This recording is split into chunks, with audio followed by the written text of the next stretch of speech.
Assalamualaikum warahmatullahi wabarakatuh. Perkenalkan, nama saya Tiara Putri Pertiwi dengan NIM C02021042. Di sini saya akan menjelaskan sedikit mengenai konsep persediaan atau inventory dalam akuntansi perpajakan. Persediaan atau inventory adalah bahan atau barang yang disimpan yang akan digunakan untuk memenuhi tujuan tertentu. Setiap perusahaan yang melakukan kegiatan usaha umumnya memiliki persediaan.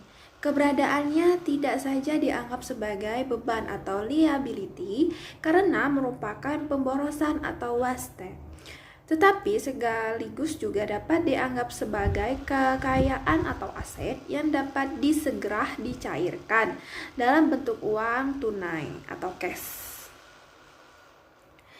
Selanjutnya, sistem pengolahan persediaan merupakan serangkaian kebijakan pengendalian untuk menentukan tingkat persediaan yang harus dijaga.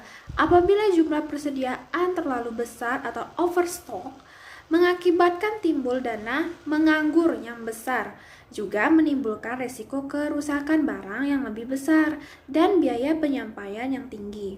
Namun, jika persediaan terlalu sedikit, mengakibatkan resiko terjadinya kekurangan persediaan atau stock out karena seringkali barang tidak dapat didatangkan secara mendadak dan sebesar yang dibutuhkan, yang menyebabkan terhentinya proses produksi, tertundanya penjualan, bahkan kehilangan pelanggan. Dan jenis-jenis persediaan, yang pertama ada bahan baku atau raw material inventory.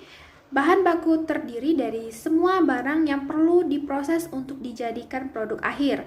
Konsep dalam bahan baku sebagai persediaan hanya ada di industri manufaktur.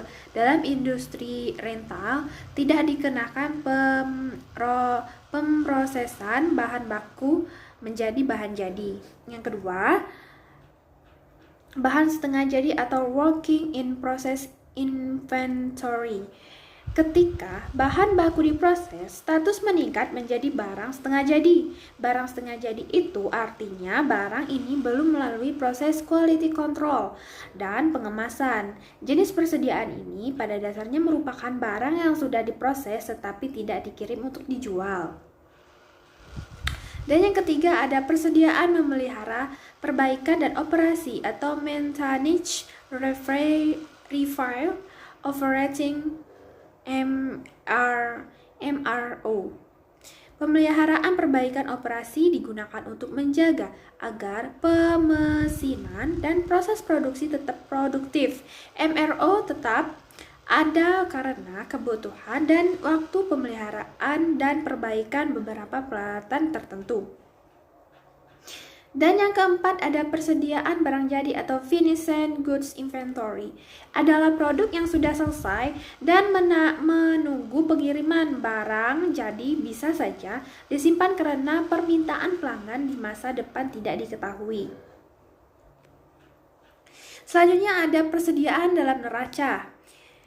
Nilai persediaan di neraca maupun nilai beban persediaan di laporan operasional ditentukan oleh metode pencatatan dan metode penilaian atas persediaan.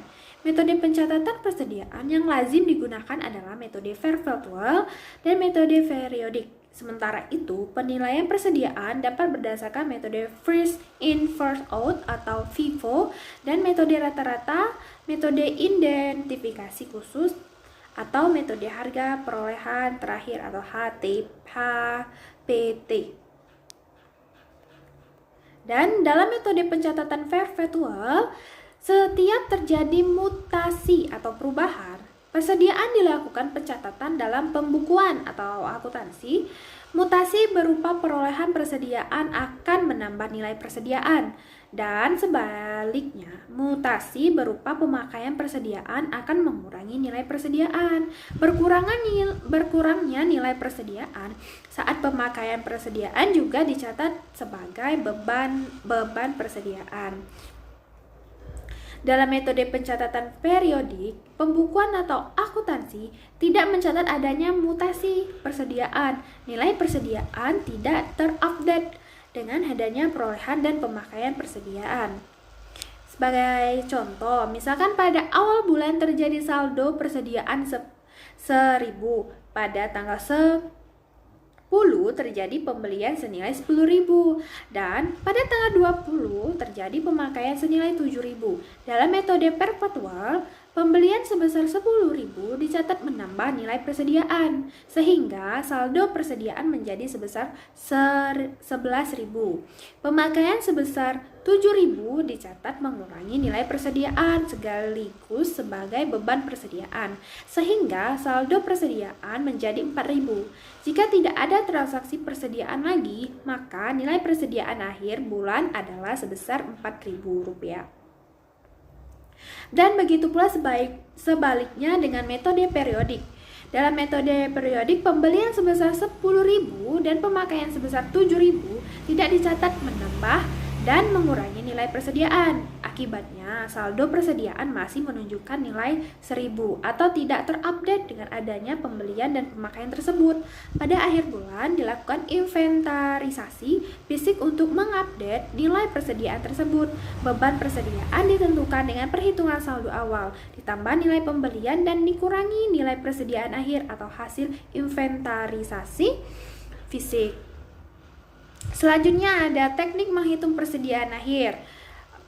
Persediaan akhir merupakan barang yang mewujud sudah tersedia untuk bisa dijual secara langsung pada akhir periode akuntansi.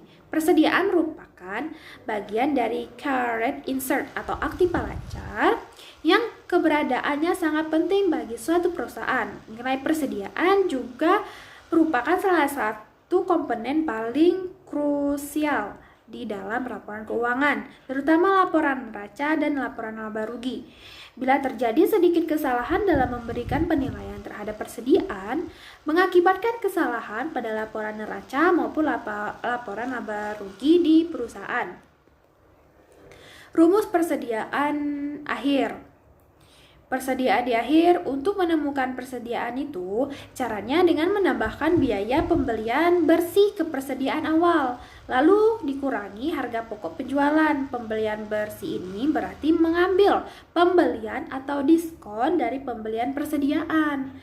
Jadi, rumusnya persediaan akhir sama dengan persediaan awal ditambah pembelian bersih, dikurangi harga pokok penjualan.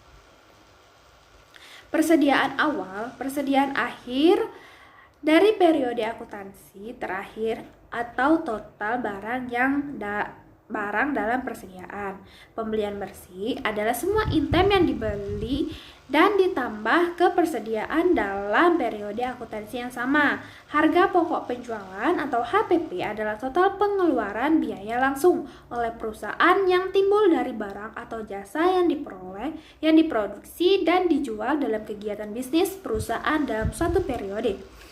Cara yang paling akurat untuk menghitung persediaan akhir adalah menghitung secara fisik barang-barang yang ada pada akhir periode akuntansi.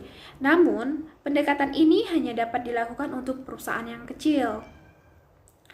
Persediaan pada akuntansi perpajakan. Nah, persediaan pada akuntansi perpajakan dari sisi praktik akuntansi komersial dan akuntansi pajak tidak ada perbedaan prinsip pada metode pencatatannya, sehingga metode pencatatan yang dapat digunakan dalam sistem perpetual, baik rata-rata maupun FIFO, atau metode pencatatan fiskal yang ada pada penjelasan pada pasal 10 ayat 6 Undang-Undang Pajak Penghasilan. Namun demikian mengacu pada pasal 10 ayat 6 Undang-Undang Pajak Penghasilan tersebut bahwa persediaan pemakaian persediaan untuk menghitung harga pokok dinilai berdasarkan harga perolehan. Yang pertama ada rata-rata, yang kedua ada FIFO atau first in first one. Untuk kepentingan perhitungan pajak penghasilan, Pasal 10 ayat 6 Undang-Undang Pajak Penghasilan menyatakan bahwa persediaan harus dinilai berdasarkan harga perolehan. Oleh karena itu, bila wajib pajak melakukan penilaian berdasarkan metode senilai harga perolehan, maka diperlukannya penyesuaian. Penetapan besarnya nilai persediaan atau nilai pemakaian terjadi sangat penting sangat penting karena berpengaruh ke harga pokok produksi. Secara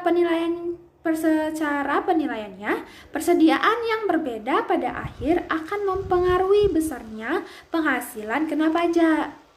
Itulah yang dapat saya sampaikan. Saya mohon maaf apabila ada kesalahan dalam penyampaian. Saya akhiri. Wassalamualaikum warahmatullahi wabarakatuh.